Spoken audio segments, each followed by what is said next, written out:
Hello, my friends. This today is a story called The Sweetest of All.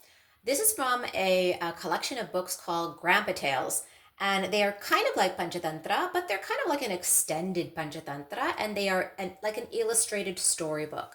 And a lot of these, like Panchatantra, have to do with kings, queens, saints, travelers from far off lands, courtiers, and philosophical questions.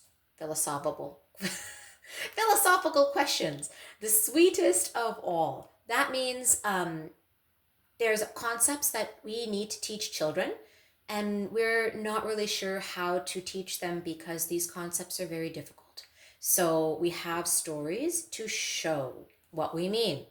One day, King Bhoja was sitting in his court. A scholar from a neighboring country came to see him. The king warmly welcomed him and asked him the purpose of his visit to his kingdom.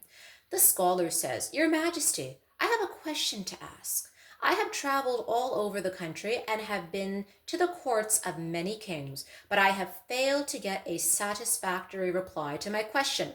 I have heard about the scholars in your court. Moreover, you yourself are a learned man, so I have come here with the hope of getting the right answer to my question."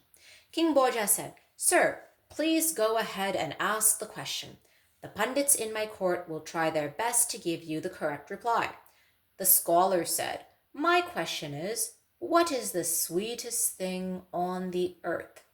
All the pundits in the court thought that the answer to the question was very simple. One of them said, "Love is the sweetest of all." Another said, "Selfishness." Really? Selfishness is the sweetest. Yet another pundit said, "Good sleep is the sweetest." If you're ever a mom, yes. That's my vote. Good sleep is the sweetest. Somebody else said respect is the sweetest. Can't argue there. While another pundit said success is the sweetest. So you have this every time a king has a court. It's not like the court you see now where there's a judge and there's lawyers and there's the law. And this is just a bunch of wise people figuring things out in a philosophical way. And they are not going by any rule book. And so they have to decide, all of them, lots of wise people here. And so what's going on here? The scholar was not satisfied with any of these answers. King Bhoja himself appeared to be a little confused. He looked expectantly at Kalidas. Kalidas was a great, great scholar, and I wish I had an illustrated storybook of him. It was told that in his story, he was what you would call a dullard. And there's many versions of the story. One of them is that he married a princess. Someone who was rejected by the princess tricked the princess into marrying this guy who was very, very not bright. And when the princess found this out after the wedding, she cast him out and he went to a Kaliamman temple. And he begged the Devi, "Amma, please, I want you to give me intelligence." And he wasn't meant to have intelligence in that life. And Kaliamma, what she said is, "Look, you're not supposed to have it in this life. It's going to take 7 lifetimes of being stupid for you to come back and to be intelligent." But what she did so compassionately is she killed him painlessly and brought him back to life 7 times. So they cheated their way through that, but that's how compassionate she was. And then he became one of the most legendary scholars for centuries thereafter.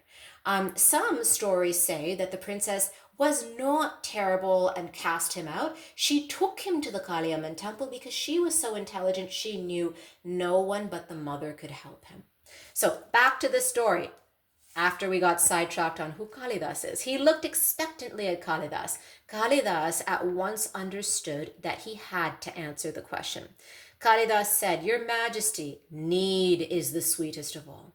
Nothing seems sweet unless and until one needs it. If you are not hungry, you do not need food, and hence it does not taste sweet. If you don't need someone to be near you, his love will no longer seem sweet to you. Similarly, if you do not need to be selfish, selfishness will not be sweet. And when you wake up after a peaceful sleep, even sleep will not be sweet to you. Those who see no difference between respect and insult will not appreciate respect. The people who live in the forest do not find fame to be sweet because they do not need fame. Thus, need is the sweetest of all. Nothing is sweet unless and until one really needs it. Can you think about that, you guys? Need. I did not need or want my mother's rasam and sambar until I went to university and I didn't have it every day anymore. And then I came back and that rasam and sambar was the best thing that I ever tasted in my life. The scholar was happy with the reply and said, Kalidas, I admire your learning and wisdom. I agree that nothing is sweet unless and until one really needs it. You feel that your relatives and friends are sweet because you need them. Kalidas, you are right. Need is the sweetest of all. King Bhoja and all the courtiers praised Kalidas for his wisdom.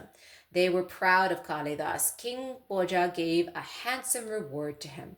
The moral of the story is need is the sweetest of all. And the thing about that answer is that Kalidas went to the root of every other answer that every other guy in that court said. And he said, look, none of these things are applicable unless there is another thing that is underlying all of them. So there is Raja Bhoja felicitating, appreciating Kalidas. And usually the way that they used to do that is they used to give them a gold chain or some other valuable. And the foreign scholar also appreciated that answer. So if you like more stories like this, then please do join us again on Indian Story Read Along.